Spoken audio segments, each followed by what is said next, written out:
Problema tame, kad užšilus varikliui generatoriaus krovimo įtampa krenta.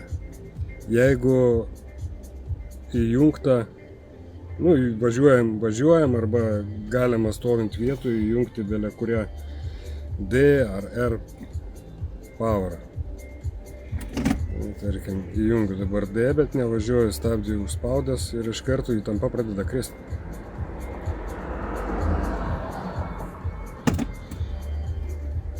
R tas pats, bet įjungiu vėl parkingą ir įtampa pradeda vėl augti ir nusistovi stabiliai 14,2, 3 būna visaip čia.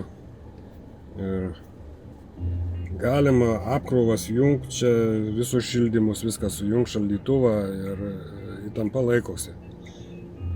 Krenta tik tai įjungus powerą, bet užšilus variklį kokią 20 minučių.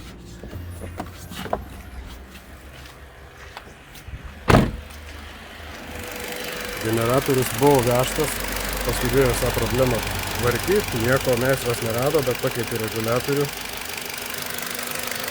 Bet po pakeitimo niekas nepasikeitė, viskas tas pats.